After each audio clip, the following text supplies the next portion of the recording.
À quelques jours du premier anniversaire de la mort de Johnny Hallyday, qui nous a quittés le 5 décembre 2017, son ami Pierre Billon publie l'ouvrage Johnny, quelque part un aigle, édition HarperCollins, en librairie depuis le 14 novembre 2018, où il raconte sa belle amitié de 40 ans avec le rocker. Celui qui a été le directeur artistique du taulier dans les années 1980 évoque de nombreuses anecdotes, comme par exemple la fois où il s'est fâché avec Nathalie Baye, et s'est longuement confié sur ses plus beaux souvenirs avec Johnny. Pierre Billon est ainsi revenu sur le grand road trip que le chanteur avait organisé avec sa bande en septembre 2016, lorsqu'il avait parcouru la nouvelle route Dixie qui part de la Nouvelle-Orléans pour rejoindre Los Angeles. On le sait, ce fabuleux voyage avait été filmé. Certaines images, tout en noir et blanc, ont d'ailleurs été utilisées pour le clip Je ne parlerai au diable, sorti le mois dernier.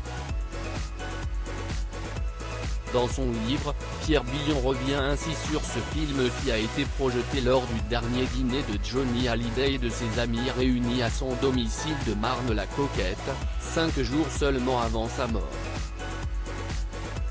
Il était très beau, bien rasé, élégant dans son t-shirt noir. C'était le 30 novembre 2017.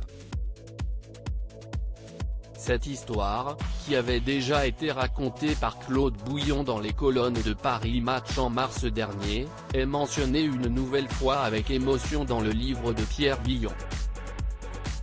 Avec les potes, on se voyait tous les jeudis, on se faisait un repas entre frères de route, avec Maxime Nucci, Sébastien Farran, Dimitri Coste, Claude Bouillon, Facien, Billy, on est toujours restés très soudés. Ce soir-là, c'était un peu particulier parce qu'on allait visionner le film tourné lors de notre road trip à moto pendant l'été 2016.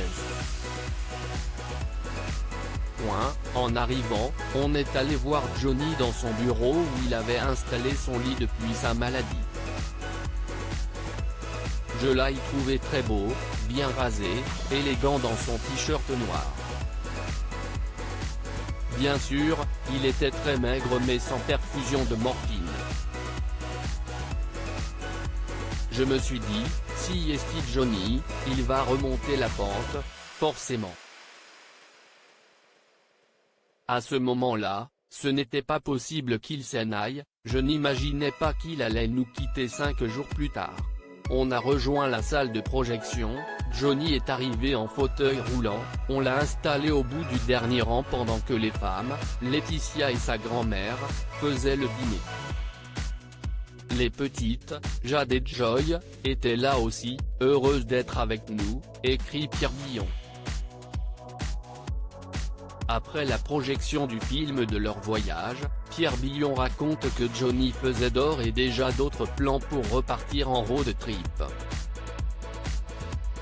L'année prochaine, on repart sur la route, mais on reste plus longtemps à Santa Fe, a glissé le rocker à ses amis. Puis le groupe a commencé à prévoir le dîner de la semaine suivante, sans se douter de ce qui allait arriver. Il a demandé ce qu'on mangerait le jeudi suivant, il a commandé des huîtres, moi je devais faire des crevettes grillées comme il aime.